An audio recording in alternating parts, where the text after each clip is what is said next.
कि PH5 या SH6 क्यों नहीं बनते हैं, PH5 या फिर SH6 क्यों नहीं बनते? ये एनसीईआरटी का क्वेश्चन है। देखो PH5 क्यों नहीं बनता, रीजन देखना इसका। देखो PH5 बनाना है अगर, तो P प्लस एक तरह से क्या करना है, 5/2 H2 लेना है। 5/2 H2 लेंगे तो PH5 बन जाना चाहिए। लेकिन इसमें एक तो दिक्कत यही आ रही है कि इसमें HH बॉन्ड डिफ्यूजन एनर्जी बहुत ज्यादा है। Clear? HH bond diffusion energy जो है वो बहुत ज्यादा है, इसकी एटोमाइजेशन एनर्जी कह सकते हैं इसको। H2 से 2H बनाना तभी तो बनेगा PH5। तो इसे बोलते हैं एटोमाइजेशन एनर्जी। क्या बोलते हैं इसको? डेल्टा H एटोमाइजेशन या bond diffusion energy. Delta H atomisation से भी डिनोट करते हैं इसको, एटोमाइजेशन एनर्जी। यानी किसी भी एक मोल सब्सटेंस के क्या बनाना, एटम्स बनाना, एक मोल सब्सटेंस के एटम्स बनाना गैसियस फॉर्म में। वो एनर्जी इसकी बहुत ज्यादा होगी, वो तुम्हें पता ही है कि एक H2 को तो एक मोल ऑफ H2 को ब्रेक करने के लिए, तोड़ने के लिए हमें कितनी एनर्जी देनी पड़ती है? अराउंड 435 किलो जूल पर मोल, जो कि बहुत हाई होती है। लेकिन ये पूरा रीजन नहीं है। और दूसरा क्या है, H की अपनी जो इलेक्ट्रॉन गेन एंथैल्पी है, इलेक्ट्रॉन एफिनिटी जो है वो बहुत हाई है। High electron affinity of H. ये दो तो एनसीईआरटी में रीजन दे रखे जो मैंने तुम समझा दिया है। लेकिन इसे बहुत प्रॉपर, इन दोनों रीजन की वजह से ना पी की जो हाईएस्ट स्टेट है +5 वो नहीं आ पाएगी। पी की हाईएस्ट, क्योंकि इसमें क्या है, पी और एच जो है इनकी इलेक्ट्रोनेगेटिविटी क्या है, बहुत ज्यादा डिफरेंस नहीं है। इसकी 2.1 है तो उसकी 2.3 या 4 के आसपास है फॉस्फोरस की। तो इसलिए दोनों में इलेक्ट्रोनेगेटिव डिफरेंस तो है नहीं। तो इसलिए एच अपने इलेक्ट्रॉन्स बहुत आसानी से इसके साथ इसको शेयर नहीं करता इसके साथ। और दूसरा, इसमें अगर शेयर करेगा 5 तो पी की +5 स्टेट आएगी, जो कि हाइड्रोजन लेके नहीं आ सकता, क्योंकि हाइड्रोजन इतना इलेक्ट्रोनेगेटिव या इतना ऑक्सीडाइजिंग नहीं है कि पी की वो हाईएस्ट स्टेट लेके आ सके। पीएच3 तक बना देता है ये, फॉस्फीन गैस तक तो बनाता है ये, लेकिन पीएच5 नहीं बनाता। इसके और भी रीजन होते हैं, ये दो रीजन तो एनसीईआरटी के हैं, इसलिए ये जरूर लिख के आना पेपर के अंदर कि एक तो H2 की बॉन्ड डिफ्यूजन एनर्जी यानी डेल्टा H एटोमाइजेशन बहुत ज्यादा है। दूसरा, इलेक्ट्रॉन एफिनिटी H की खुद बहुत हाई, बहुत ज्यादा होती है। तो ज्यादा है तो इसलिए शेयरिंग करने में इसको दिक्कत आती है इलेक्ट्रॉन्स को। और ये पी की इसलिए +5 स्टेट लेकर नहीं आ सकता। Hydrogen can not bring out the highest state of PS +5।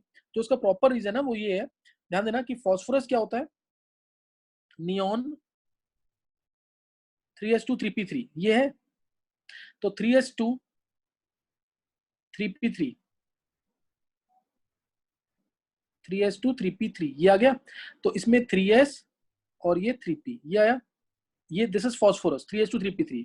अब इसमें हमें क्या करना पड़ेगा, इस इलेक्ट्रॉन को, जो ये एक एक्स्ट्रा इलेक्ट्रॉन है यहाँ पे, इसको हमें कहाँ पहुंचाना है, डी के अंदर। ये इस इलेक्ट्रॉन को मेरे को कहाँ पहुंचाना है, डी में। तो इसको जब यहाँ पहुंचाना है तो हमें क्या देना पड़ेगा, एनर्जी स्टार्टिंग में देनी पड़ेगी। एनर्जी देनी पड़ेगी जब ये यहाँ चला जाएगा। तो अगर फ्लोरीन होता है यहाँ पे, सपोज इट वर फ्लोरीन, अगर फ्लोरीन होता तो वो इस एस के इलेक्ट्रॉन को, 3s के इलेक्ट्रॉन को 3d में आसानी से शिफ्ट कर देता। इस एस के इलेक्ट्रॉन को आसानी से 3d में शिफ्ट कर देता। लेकिन हाइड्रोजन जो है वो इतना लेस इलेक्ट्रोनेगेटिव है, लेस ऑक्सीडाइजिंग है। अगर यहाँ फ्लोरीन होता तो वो ज्यादा ऑक्सीडाइजिंग होता, वो ज्यादा ऑक्सीडाइजिंग होता, ज्यादा इलेक्ट्रोनेगेटिव होता। किसी भी एलिमेंट की वो हायर स्टेट लेके आ सकता है। तुम कभी कभी चेक भी करोगे ना, तो हाईएस्ट स्टेट में हमेशा फ्लोरीन ही मिलेगा। जैसे PF5, SF6, हाईएस्ट स्टेट में क्या मिलेगा, ज्यादातर फ्लोरीन मिलेगा। IF7, तो हाईएस्ट स्टेट में क्या मिलता है, फ्लोरीन ही मिलता है। क्योंकि फ्लोरीन इतना इलेक्ट्रोनेगेटिव है, इतना बेटर ऑक्सीडाइजिंग है, किसी भी एलिमेंट की वो हाईएस्ट स्टेट लेके आ सकता है। तो इसमें आंसर ये होना चाहिए proper, hydrogen is not as electronegative as fluorine and is not as better oxidising as fluorine, so it can not bring out the highest state of phosphorus as +5। वो +5 लेके नहीं आ सकता। और भी रीजन है इसके, समझेंगे ना ध्यान से। जैसे और रीजन क्या है इसका, अगर मेरे को PH5 बनाना है, सपोज PH5 PH5 बनाना है, तो जब मैंने 3s में एक इलेक्ट्रॉन, 3p में 3 इलेक्ट्रॉन और 3d में, ये आ गया 3s में एक, 3d में एक और 3p में 3 हो गए। और यहाँ पे जब मैंने इलेक्ट्रॉन को क्या कर दिया है, एक्साइट कर दिया। जब मैंने इलेक्ट्रॉन को क्या कर दिया, एक्साइट कर दिया। अब क्या आएंगे, F आएंगे और H आएगा। ये this is phosphorus in excited state, this is phosphorus in excited state. अब इसके पास H आएंगे, एक H यहाँ पे, यहाँ इलेक्ट्रॉन नहीं आएगा। यहाँ इलेक्ट्रॉन नहीं आएगा कोई, ये यहाँ पे इलेक्ट्रॉन आ गया, अब एक एच यहाँ आ जाए, एक एच यहाँ आ जाए, एक एच यहाँ आ जाए, एक एच यहाँ आ जाए, एक एच, तभी तो बनेगा pH5, सही ना। ये this is 3s, this one 3p 3d। अब यहाँ पे तो क्या है, इसका 3s, इसका 1s, बॉन्डिंग फिर भी मान लिया हो गई, इसमें इसका 1s 1s 1s, s और p की बॉन्डिंग हो गई। लेकिन यहाँ पे क्या है, यहाँ पे तो 1s है और क्या है ऊपर 3d, तो s और d की ना ओवरलैपिंग भी बहुत पुअर होती है।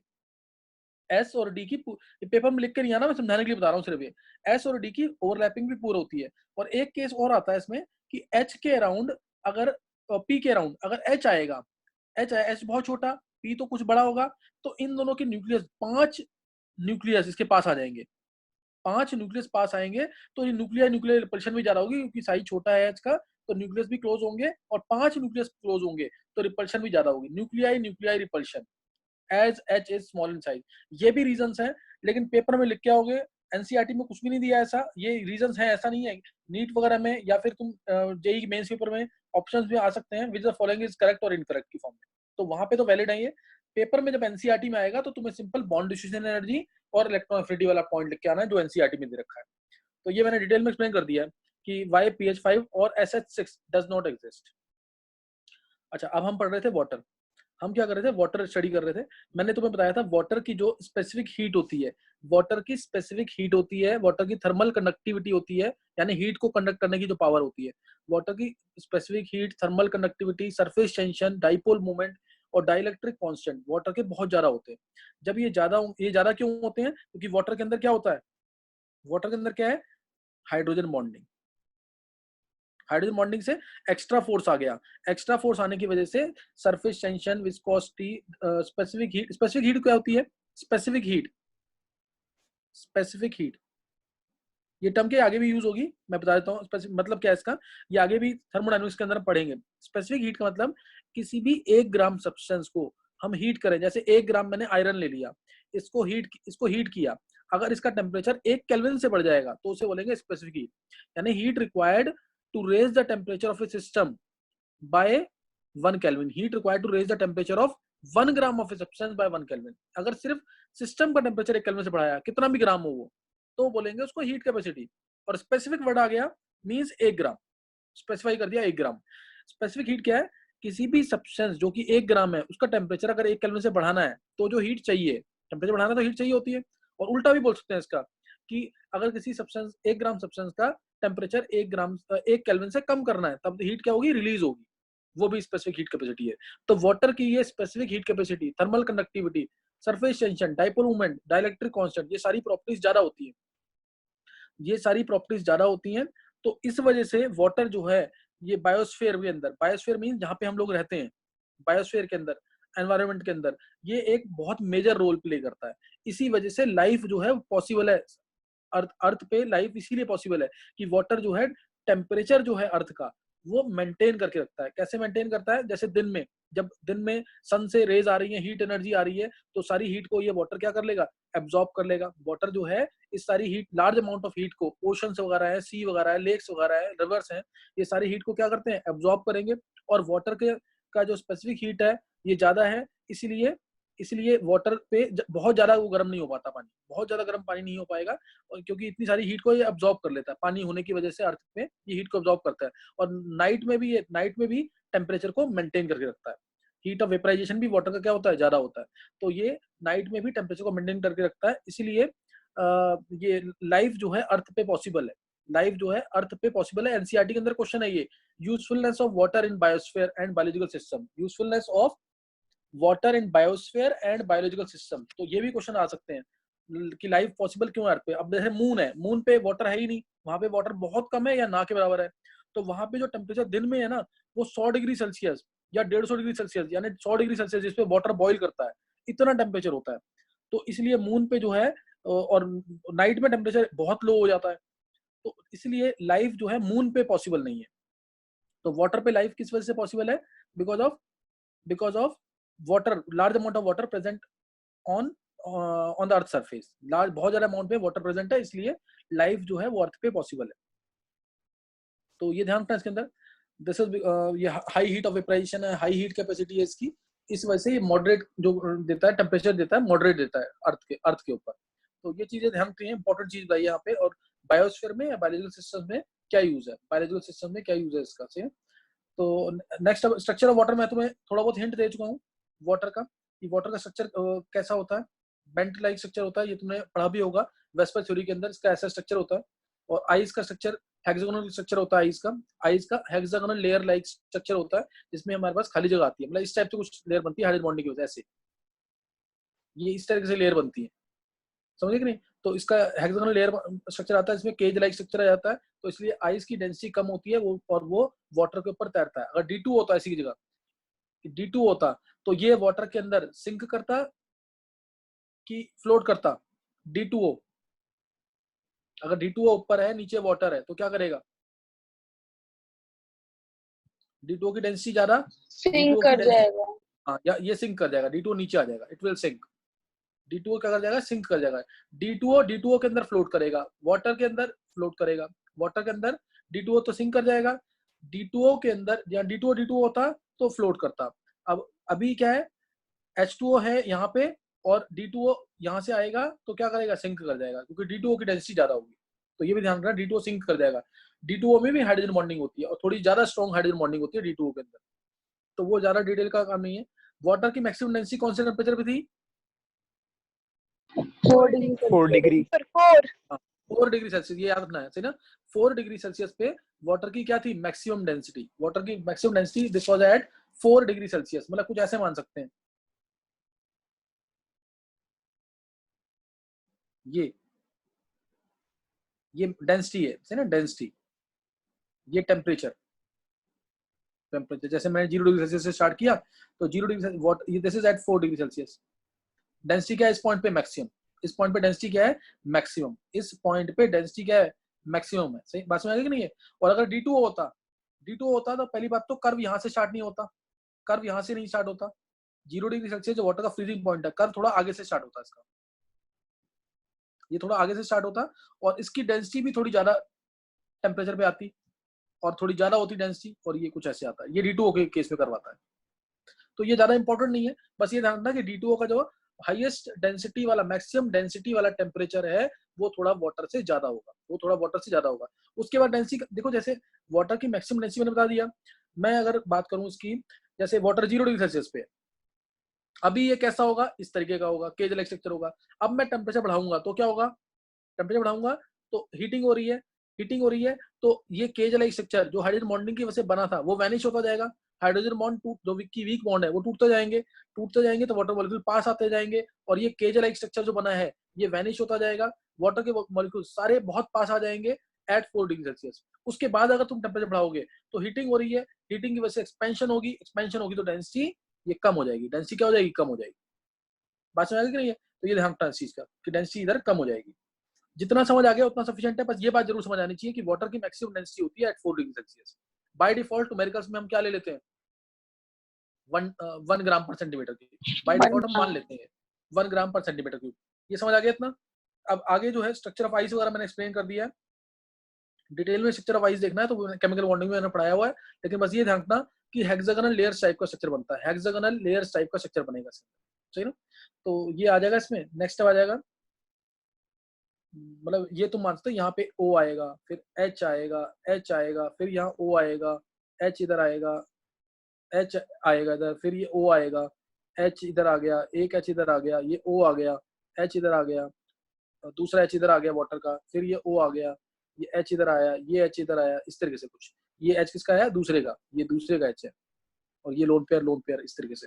तो कुछ ऐसे हेक्सागोनल लेयर बनता है हाइड्रोजन बॉन्डिंग की वजह से। तो ये सब उसमें है केमिकल बॉन्डिंग में। बस अभी जो मैं क्वेश्चन करवा रहा हूँ तुम्हें, ये भी एनसीईआरटी एग्जाम्पलर का क्वेश्चन है। क्वेश्चन क्या है कि जो लेक्स हैं, लेक्स फ्रीज, ये क्वेश्चन ऐसे इस फॉर्म में दे रखा है, lakes freeze from top to bottom, lakes freeze from top to bottom.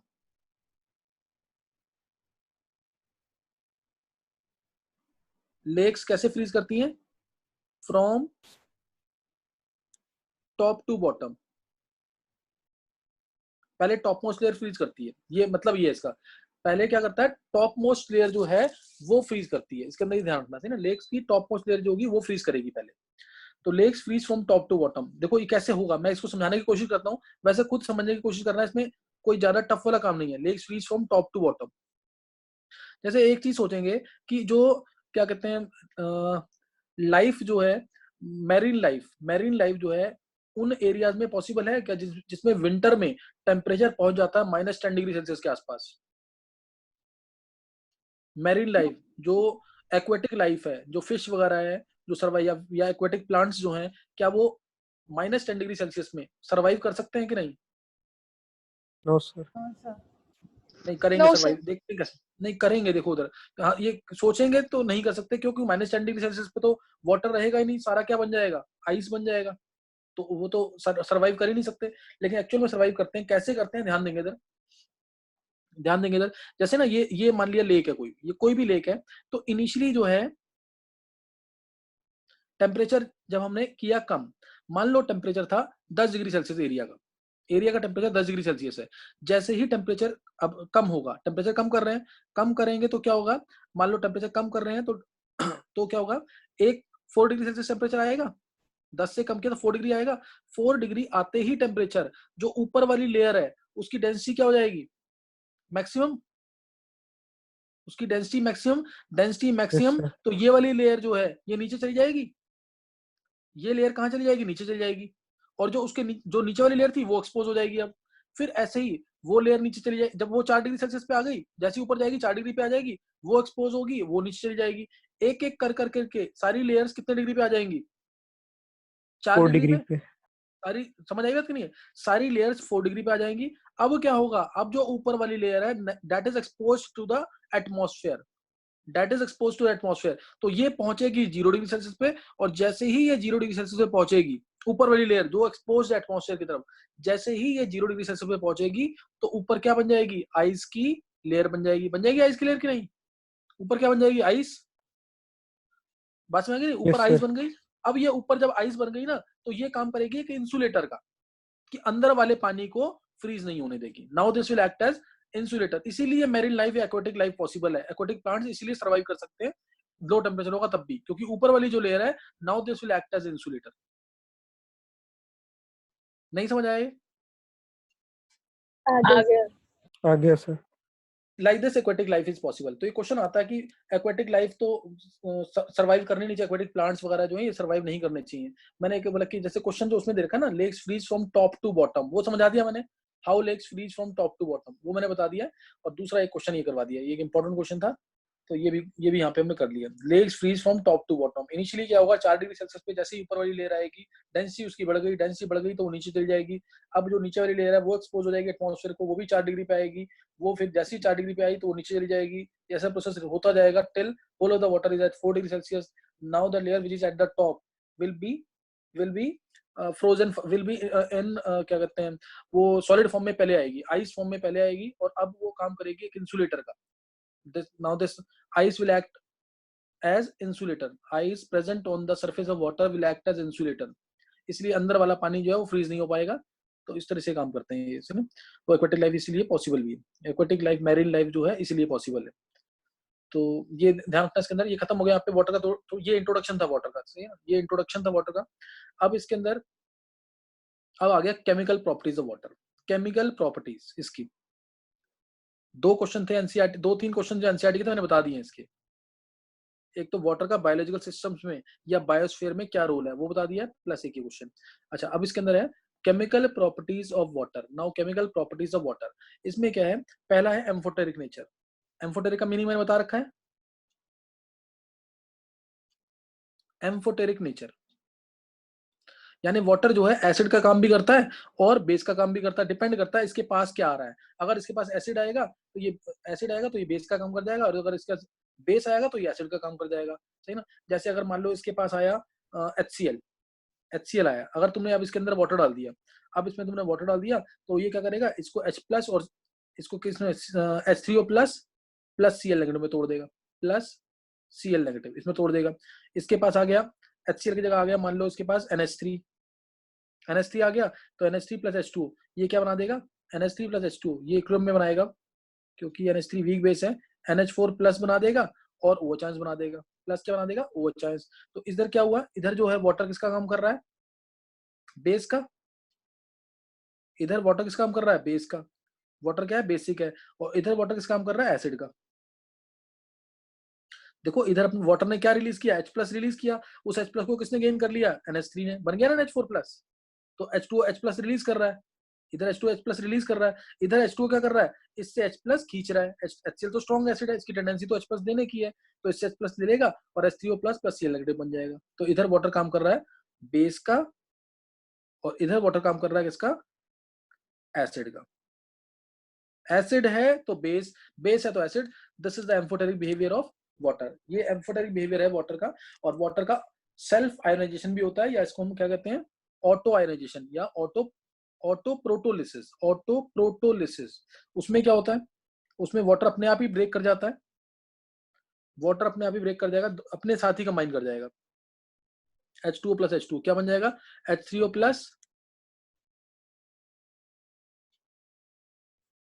+ OH।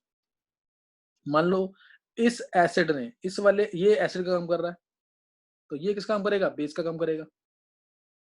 ये एसिड का काम कर रहा है तो H+ रिलीज करेगा, ये क्या रिलीज करेगा, H+ रिलीज करेगा। उस H+ को कौन ले लेगा, ये H2O ले लेगा, ये H2O ले लेगा, तो ये बन गया OH, H++, ये बन गया OH, ये वाला वाटर, और वो क्या बन गया, H3O+, तो H3O+ + OH मिल जाएगा। Like this water can act both as an acid as well as base। इसको बोलते हैं ऑटो आयोनाइजेशन या सेल्फ आयोनाइजेशन। ऑटो आयोनाइजेशन और self ionisation, clear. Auto ionisation और सेल्फ आयोनाइजेशन कहते हैं इसको। तो ये यहाँ पे खत्म हो गया, ऑटो आयोनाइजेशन ऑफ वाटर। तो ये भी इंपॉर्टेंट है इसके अंदर। इसके अलावा जैसे ऑटो आयोनाइजेशन का मीनिंग है ना, कोई भी किसी का भी होता है, जैसे NH3 है, इसका ऑटो आयोनाइजेशन ओवर हुआ तो बनता है NH4+ + OH। ये भी auto ionisation of, self ionisation किसका है, अमोनिया का। This is self ionisation of ammonia. तो ये हमने एक पहली रिएक्शन पढ़ लिया है। ये कौन सी रिएक्शन है, amphoteric nature of water, clear, amphoteric nature of water. तो ये ध्यान रखना इसके अंदर। अब है reaction with metals, reaction metals या फिर redox reactions involving water. Reaction with metals और non, reaction with metals and non metals, metals and non metals, दोनों के साथ रिएक्ट करता है ये, जिसमें रिडॉक्स रिएक्शन शो करेगा। ये रिडॉक्स रिएक्शन से, रिडॉक्स रिएक्शन सही ना। रिडॉक्स रिएक्शन कैसे, जैसे अगर रिएक्शन सपोज इसकी, मैंने पहले भी बताया हो, तो मैं Ca की रिएक्शन हुई सपोज वाटर के साथ, Ca की रिएक्शन वाटर के साथ हुई, क्या बनता है, CaOH + H2 बनता है कि नहीं है। तरीका भी मैंने, मैकेनिज्म भी बता रखा है कि किस तरह से रिएक्शन होती है, किस तरीके से रिएक्शन होती है बता दिया मैंने। Ca से क्या बना, Ca+2, तो कैल्शियम ऑक्सीडाइज हो गया, कैल्शियम क्या हो गया, ऑक्सीडाइज। H+1 से क्या बना, H2, तो H+ क्या हो गया, H+ is reduced to H2, water is reduced to H2 by calcium, calcium is oxidised to calcium hydroxide by water. तो ये यहाँ पे रिडॉक्स रिएक्शन है मेटल के साथ। मेटल का क्या reaction, redox reaction. Na+H2O NaOH+H2 बन जाएगा, K+H2O KOH+H2 बन जाएगा। ये सब रिएक्शन हम पढ़ चुके हैं पहले, ये सारी रिएक्शन हम कर चुके हैं। फिर ऐसे ही और भी रिएक्शन कर सकते हैं। जैसे अब मैं बात करूं इधर मैग्नीशियम की, अगर मैग्नीशियम +H2O, तो अब इसमें भी MgO बनेगा, लेकिन अब इसमें क्या होगा, रिएक्टिविटी थोड़ी कम हो जाती है मैग्नीशियम की। मैग्नीशियम थोड़ा सा लेस रिएक्टिव होता है, तो ये स्टीम के साथ रिएक्ट करता है, सही ना। मैग्नीशियम किसके साथ रिएक्ट करेगा, स्टीम के साथ रिएक्ट करेगा, इसकी कम होती है रिएक्टिविटी। सोडियम होता है तो वो तो तुम्हें पता ही है, सोडियम जो है इट रिएक्ट्स विग्रेसली विद वाटर, वो बहुत फास्ट रिएक्ट करता है वाटर के साथ, सही ना, वो वाटर के साथ बहुत फास्ट रिएक्ट करेगा। और आयरन के साथ, आयरन के ऊपर अगर स्टीम आता तो, आयरन के ऊपर स्टीम आएगा तो क्या आएगा, Fe3O4। नहीं इसमें, हाँ इसमें प्रोटेक्टिव ऑक्साइड लेयर बन जाएगी, ध्यान है ना। आयरन के ऊपर क्या बन जाएगी, एयर आए, वाटर आए, तो उसके ऊपर क्या बन जाता है, it becomes passive due to the formation of protective oxide layer either of Fe2, हाँ वो भी सही है तुम्हारा, Fe2O3 या फिर Fe3O4, इसकी ऑक्साइड लेयर बन जाती है अगर आयरन के पास स्टीम आएगा तो। समझ गए कि नहीं। अब जिंक जो है वो थोड़ा और कम रिएक्टिव है, तो वो बॉइलिंग वाटर से रिएक्ट करता है ना, बॉइलिंग वाटर से रिएक्ट करेगा वो। तो ये सारी बातें ध्यान रखते हैं इसके अंदर। और ये मैंने फोटोसिंथेसिस वाली रिएक्शन कराई हुई है, फोटोसिंथेसिस ये बता रखी है ना डॉक्स के अंदर, CO2 + H2O, CO2 + H2O chlorophyll के प्रेजेंस में क्या बनता है, ग्लूकोज प्लस ऑक्सीजन। ध्यान है ना रिएक्शन, ग्लूकोज प्लस ऑक्सीजन। और उस रिएक्शन को लिखने का तरीका बताया था कि इस रिएक्शन को ऐसे क्यों लिखा जाता है, 12H2O लिखेंगे रिएक्टेंट साइड, प्रोडक्ट साइड लिखेंगे 6H2O। तो वो भी ध्यान रखना है कि ऐसा क्यों लिखा जाता है। फिर वाटर की रिएक्शन नॉन मेटल्स के साथ शायद ये वाली रिएक्शन F2 की रिएक्शन H2O के साथ, Cl2 की रिएक्शन H2O के साथ, Br2 की रिएक्शन H2O के साथ, और I2 की रिएक्शन H2O के साथ, इनके साथ। एक्चुअल में जो नॉन मेटल्स हैं वो कौन से हो गए, बोरोन हो गया, कार्बन हो गया, सिलिकॉन हो गया, जो नॉन मेटल्स हैं टेबल के अंदर। नाइट्रोजन है पीरियोडिक टेबल के अंदर, नॉन मेटल्स कौन कौन से हैं, boron, carbon, silicon, nitrogen, phosphorus, oxygen, sulphur, इसके अलावा फ्लोरीन, क्लोरीन, ब्रोमीन, आयोडीन। ये नॉन मेटल्स हैं टेबल के अंदर। Clear, these are the non metals present in the periodic table. इस साइड जाते हैं, राइट हैंड साइड जाते हैं तो नॉन मेटल्स आएंगे, तो ये नॉन मेटल्स हैं। नीचे आने पर मेटलॉइड्स आ जाएंगे, इधर नीचे आने पर मेटलॉइड्स आएंगे या मेटल आ जाएगा, ऐसे इसमें ऐसे इसमें। तो ये इस तरह से ये नॉन मेटल्स हैं। तो नॉन मेटल्स में अब जैसे मैं बात करूं बोरोन की, कार्बन की या सिलिकॉन की, बोरोन, कार्बन, सिलिकॉन, ये तो क्या होते हैं, पॉलीमेरिक फॉर्म में होते हैं, ये नेटवर्क सॉलिड होते हैं। Clear, they exist as network solid, याद भी रख लेना, ये यूज भी होगा। They exist as network solid. जैसे सिलिकॉन है ना, या कार्बन, तुम्हें सुना होगा कार्बन डायमंड की फॉर्म में या ग्रेफाइट की फॉर्म में, सुना हुआ कि नहीं है। कार्बन किस फॉर्म में होता है, डायमंड की फॉर्म में या ग्रेफाइट की फॉर्म में। तो इसलिए ये नेटवर्क सॉलिड है, उनके बॉन्ड्स को तोड़ना बहुत मुश्किल होता है, उनके बॉन्ड्स को तोड़ना मुश्किल होता है, हाई टेम्परेचर बहुत ज्यादा करना पड़ेगा तब जाके वाटर रिएक्ट करेगा, इसलिए ये रिएक्ट नहीं करते। इसलिए क्या नहीं करते, ये रिएक्ट नहीं करते वाटर के साथ। करेंगे रिएक्ट कब करेंगे, जब टेम्परेचर बहुत हाई होगा तो ही रिएक्ट करेंगे। अब उसके बाद जो क्या कहते हैं, ऑक्सीजन हो गया, नाइट्रोजन हो गया, ये वाले क्या करते हैं, ये वाले मेटल्स क्या करते हैं, इसमें फास्फोरस सल्फर कुछ रिएक्ट कर जाते हैं क्योंकि सिंगल बॉन्ड होता है, लेकिन ये भी S8 क्राउन शेप की फॉर्म में होता है। फास्फोरस टेट्रा एटॉमिक सॉलिड की फॉर्म में होता है। नाइट्रोजन में तो ट्रिपल बॉन्ड ही आता है, ट्रिपल बॉन्ड आता है। ऑक्सीजन में डबल बॉन्ड आता है, तो ये तो रिएक्ट करेंगे नहीं, इसलिए ये बचे जिनके अंदर प्योरली सिंगल बॉन्ड है, इसलिए इन्हीं की रिएक्शन पड़ते हैं नॉन मेटल्स के साथ। समझ आया कि नहीं, ये बोरोन, कार्बन, सिलिकॉन क्यों नहीं रिएक्ट कर रहे हैं, क्योंकि नेटवर्क सॉलिड है।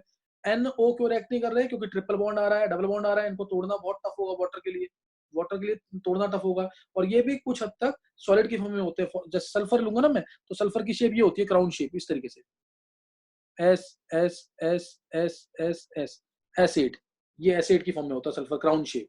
और ऐसी फास्फोरस भी टेट्राटॉमिक सॉलिड है, रिएक्ट करते हैं ये थोड़ा टेम्परेचर हाई करने पर, तब रिएक्ट कर जाएंगे। तो अब हम जो रिएक्शन पढ़ रहे हैं, हम रिएक्शन किसकी कर रहे हैं, फ्लोरीन की, क्लोरीन की, ब्रोमीन की और आयोडीन की with water. Fluorine, chlorine, bromine, iodine with water. तो ये रिएक्शन देखेंगे बार, फ्लोरीन की reaction with water, F2 with water, तो ये क्या दे देगा, ध्यान देना, F2 विद वाटर, तो ये दे देता है हमें H plus plus F negative, H plus plus F negative plus O2 या O3 भी देता है कुछ अमाउंट में, O2 या O3 कम अमाउंट में, इसलिए इस मिक्सचर को बोलते हैं ओजोनाइज्ड ऑक्सीजन। ओजोनाइज्ड ऑक्सीजन मैंने पहले भी बताया होगा शायद, ये ozonised oxygen means ozone plus oxygen का mixture. Ozonised oxygen means ozone plus oxygen का मिक्सचर। H प्लस मिलेगा प्लस F माइनस मिलेगा प्लस O2 या O3, H plus plus F minus, इसको हम HF भी लिख सकते हैं, प्लस O2 या O3। अब Cl2 है, Cl2 अगर है, Cl2 है ना, वाटर के आने से ये Cl प्लस भी बन सकता है और Cl माइनस भी बन सकता है, दोनों बन सकते हैं, लेकिन F2 तो नहीं बन सकता था ना ऐसे। F2 तो सिर्फ किस क्या बनेगा, F2 तो क्या बनेगा, सिर्फ F नेगेटिव, ये तो सिर्फ F नेगेटिव बनेगा। इसलिए क्या होगा, F नेगेटिव बना और पानी का H प्लस बना, ये दोनों कंबाइन कर जाएंगे, H plus F negative, HF बन गया, ये HF बन गया। और बचा क्या, O चाइंस, O चाइंस ऑक्सीडाइज होकर O2 या O3 दे देगा, O चाइंस ऑक्सीडाइज होकर क्या दे देगा, O2 या O3 दे देगा। तो यहाँ पे क्या हो गई, एक तरीके से यहाँ पे हो गई रिडॉक्स रिएक्शन, F की स्टेट यहाँ 0, यहाँ F की स्टेट -1, सही ना। तो ये 0 और -1 होगी, O की स्टेट यहाँ -2 थी, यहाँ पे O की स्टेट क्या हो गई, 0 हो गई, ओजोन में भी 0 स्टेट। अब Cl2 में क्या है, Cl प्लस है और Cl माइनस है, ध्यान देना, इंपॉर्टेंट रिएक्शन है ये, Cl प्लस है और Cl माइनस है। Cl प्लस के साथ वाटर का क्या आएगा, Cl प्लस के साथ क्या आ गया वाटर का, OH माइनस, तो क्या बन गया, HOCl, हाइपोक्लोरस एसिड, HOCl, और HCl, H प्लस और Cl माइनस क्या बन जाएगा, HCl, ये दो बन जाते हैं इसके साथ, HCl plus HOCl, HCl plus HOCl, तो ये दोनों पानी में सॉल्युबल भी हैं, F2 और Cl2 पानी में सॉल्युबल है, सही ना, HCl प्लस HOCl। और ध्यान रखना, ये अगर ये पड़ा रहेगा ना बहुत समय तक, HCl प्लस HOCl दोनों बहुत समय तक पड़ा रहेगा, तो ये बन जाएगा HCl प्लस 2HCl बन जाएगा। ये क्या बन जाएगा? HCl 2HCl प्लस एक नेसेंट ऑक्सीजन रिलीज करेगा जो अपने आप ही कन्वर्ट किसमें हो जाएगा? हाफ O2 में। तो कई बार ऑब्जेक्टिव में ये भी आता है कि ये देता है HCl plus O2, Cl2 plus H2O क्या देगा? तो वो देगा HCl plus half O2, HCl plus half O2 देगा। ये भी आता है ऑप्शन में, तो ये भी मार्क कर सकते हैं, ये आएगा तो ये भी मार्क कर सकते हैं, सही ना? दोनों रखते हैं। और Br2 की रिएक्शन बिल्कुल सेम, बस क्या कर देंगे? Cl का Br लगा देंगे। Br2 और Cl2 की रिएक्शन सेम बिल्कुल, बस Br2 थोड़ा कम रिएक्टिव होगा, Cl2 थोड़ा ज्यादा रिएक्टिव होगा। Br2 कम रिएक्टिव, Cl2 ज्यादा रिएक्टिव, तो ये ध्यान रखना। और I2 ये तो लीस्ट रिएक्टिव होगा, ये रिएक्ट नहीं करता वाटर के साथ, इनसॉल्युबल। Br2 को भी पार्शियली सॉल्युबल बोलते हैं, लेकिन I2 तो इनसॉल्युबल है। I2 क्या है? इनसॉल्युबल, इसकी रिएक्शन नहीं होती है। और इसकी रिएक्शन अगर हम ये लिख देना इसको IH plus plus I minus plus O2, तो ये बना देगा I2, तो ये I2 बना देगा, ध्यान रखना चीज का। जैसे ऊपर वाली रिएक्शन है ना, H plus plus F minus plus O2, क्या ये F2 बनाएगा? नहीं बनाएगा, लेकिन ये उल्टा रिएक्शन इसकी हो जाएगी। जो F2 के साथ H2 की रिएक्शन थी फॉरवर्ड में, वो I2 के साथ बैकवर्ड में रिएक्शन हो जाएगी।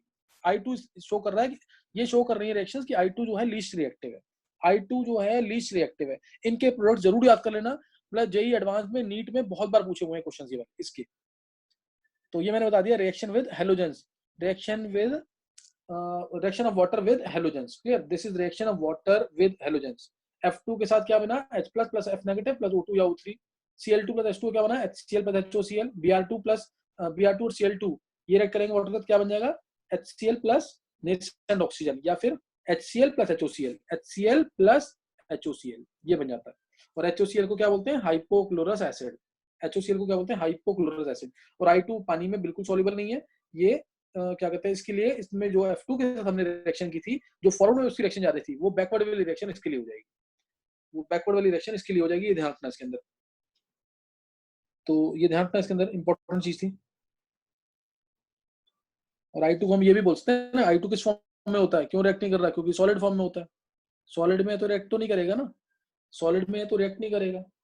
Br2 तो किस फॉर्म में होता है? लिक्विड फॉर्म में। Cl2 गैस में, F2 गैस में, तो ये फिर भी रिएक्ट कर जाएंगे, वाटर के साथ रिएक्ट कर जाएंगे और सॉल्युबल हो जाएंगे। कोई भी चीज पानी में कब सॉल्युबल होती है? कोई भी चीज है पानी में कब सॉल्युबल होती है? जब हाइड्रोजन बॉन्ड बनाएगी। वो तो कोवलेंट कंपाउंड्स हो गए, हाइड्रोजन बॉन्ड बना लेते हैं। जैसे मान लो मैंने लिया, डिसोसिएट हो जाएगी। हाँ बहुत अच्छे, किसने बोला ये? सब इंडिया। इंडिया, बहुत अच्छे। जैसे NaCl और AgCl, बहुत सिंपल सी बात बता रहा हूँ मैं, ये 9-10 लेवल पे बताते हैं। पानी में नमक को डाला, वो सॉल्युबल हो जाता है। पानी में मैंने AgCl को डाल दिया, ये सॉल्युबल नहीं होता। पानी में नमक डाला ना, पानी में नमक डाला तो पानी में जाते ही जो ये नमक है, ये Na प्लस और Cl नेगेटिव में दोनों अलग हो जाएंगे। Na प्लस अलग, Cl माइनस अलग, ये दोनों क्या हो जाएंगे? अलग अलग हो जाएंगे। तो ये पानी में बीच में क्या आ जाएगा? पानी है। जैसे Na प्लस है, इसके चारों तरफ क्या आ जाएगा? पानी आ जाएगा, पानी की लेयर्स बन जाएंगी इसके। पानी का जो H है, पानी का जो H है वो Na प्लस को खींच लेगा, और जो O है वो Cl माइनस को, O जो होगा वो किसको खींच लेगा? Cl minus. Cl, ये H पानी का जो H है वो खींचेगा Cl माइनस को, H पॉजिटिव Cl नेगेटिव, और पानी का जो O है वो Na प्लस को खींचेगा, इस तरह से। तो ये इस तरह से सॉल्युबल होते हैं, ठीक है ना? पानी इन दोनों को अलग कर देगा। और AgCl को डालोगे, AgCl सॉलिड फॉर्म में होता है। AgCl जो है, इसमें अगर तुमने डाला ना, तो AgCl सिंपली जाकर नीचे बैठ जाएगा, यहाँ पे ये AgCl है, ये नीचे बैठ जाएगा, ये सॉल्युबल नहीं होता पानी, सॉलिड है ना ये, तो ये सॉल्युबल नहीं होता। NaCl भी क्रिस्टल्स की फॉर्म में होता है, ये पानी में जाकर अलग अलग हो जाते हैं दोनों आयंस, Na प्लस और Cl नेगेटिव। ये क्यों होते हैं अलग? इसमें हाइड्रेशन एनर्जी, लैटिस एनर्जी, सारी एनर्जीज इन्वॉल्व होती हैं, उसके बेसिस पे अलग होते हैं। तो ये सबने पढ़ा भी होगा तुमने, ये सॉल्युबल प्लस सॉल्युबल, ये 10th में ना टॉपिक पढ़ते हैं, सॉल्युबल प्लस सॉल्युबल कुछ हमने मिलाया और बना प्रेसिपिटेट प्लस सॉल्युबल। तो रिएक्शन होगी कि नहीं होगी? प्रेसिपिटेट प्लस सॉल्युबल रिएक्शन होगी कि नहीं? दो चीजें सॉल्युबल मिलाई और बन गया क्या? Precipitate plus soluble. तो रिएक्शन होगी कि नहीं? तो ये होगी। जरूर होगी रिएक्शन, तो ये रिएक्शन जरूर होगी, सही ना? ये रिएक्शन जरूर होगी।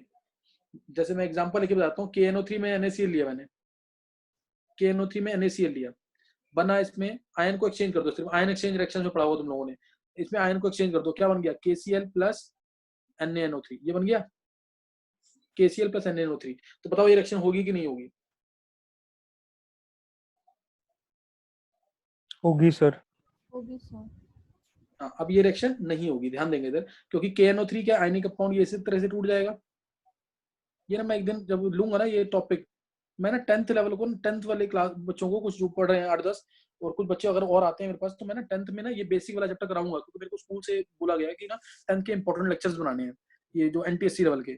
तो ना मैं तुम्हें भी, तुम लोगों को भी उसमें बैठाऊंगा, और ये तुम्हें ना ये जो केमिकल इक्वेशंस और केमिकल रिएक्शंस का टॉपिक है, ये 9th लेवल पे, 10th लेवल पे, 11th लेवल पे, 12th लेवल पे बहुत इंपॉर्टेंट है। मतलब तुम्हें अगर ओलंपियाड देना है, KVPY देना है, या फिर JEE मेंस का, JEE एडवांस के पेपर देना है, नीट का पेपर देना है, ये बेसिक जो केमिस्ट्री है ना, ये जरूर आनी चाहिए सबको। ये 9th लेवल पे केमिस्ट्री है, और एक तो चैप्टर भी है ना केमिकल इक्वेशंस और केमिकल रिएक्शंस, बहुत इंपॉर्टेंट चैप्टर है कि किसका प्रेसिपिटेट बनेगा, कौन सा सॉल्युबल होगा पानी के अंदर, किसका प्रेसिपिटेट बनेगा, कौन सा पानी के अंदर सॉल्युबल होगा, ये आना चाहिए। जितने भी केमिस्ट्री के अंदर कार्बोनेट हो गया, फॉस्फेट हो गया, सल्फाइड हो गया, फ्लोराइड हो गया, क्लोराइड हो गया, क्रोमेट हो गया, डाइक्रोमेट हो गया, जिसके भी प्रेसिपिटेट बनते हैं, जिसके जो भी सॉल्युबल है पानी के अंदर, वो सारी चीजें डिस्कस करनी है। और उसके लिए लेक्चर थोड़े ज्यादा लगेंगे, लेकिन तुम्हें तुम्हें ना अगर तुमने वो रट दिया पूरा ढंग से, कुछ मैं तरीके भी बताऊंगा रटने के, निमोनिक्स बनते हैं इनके याद करने के, तो उसके थ्रू अगर तुमने ये सारा याद कर लिया ना, तो ये 11th 12th दोनों में के लिए बहुत बेनिफिशियल है। तो मैं भी ये 10th वाले बच्चे जो है ना, जो 10-12 बच्चे पढ़ रहे हैं कुछ, लेकिन ना कुछ स्कूल के बच्चे भी आएंगे, तो मैं ये स्टार्ट करूंगा टॉपिक। तुम्हारे में अगर कोई होगा जो अच्छे बच्चे हों बिल्कुल, तो उनको बोल सकते हो, NTSC लेवल पे कवर हो जाएगा टॉपिक। अच्छा, ये ध्यान रखना K+NO3 नेगेटिव, ये डाला और इसको डाला, पानी को में नमक को भी डाला, Na++ ये नेगेटिव टूटेगा, ध्यान देना, थोड़ा स्पेस कम है यहाँ पे। अब इसके बाद एरो बनाया, ये बन गया KCl, तो नमक, ये भी नमक ही है, ये भी टूट जाएगा। और NaNO3 ये भी पूरा टूटेगा पानी के अंदर, Na++ NO3 नेगेटिव, ये सारे आयंस कैंसिल होगा कि नहीं? Yes sir. Before and after are the ions same और नॉट?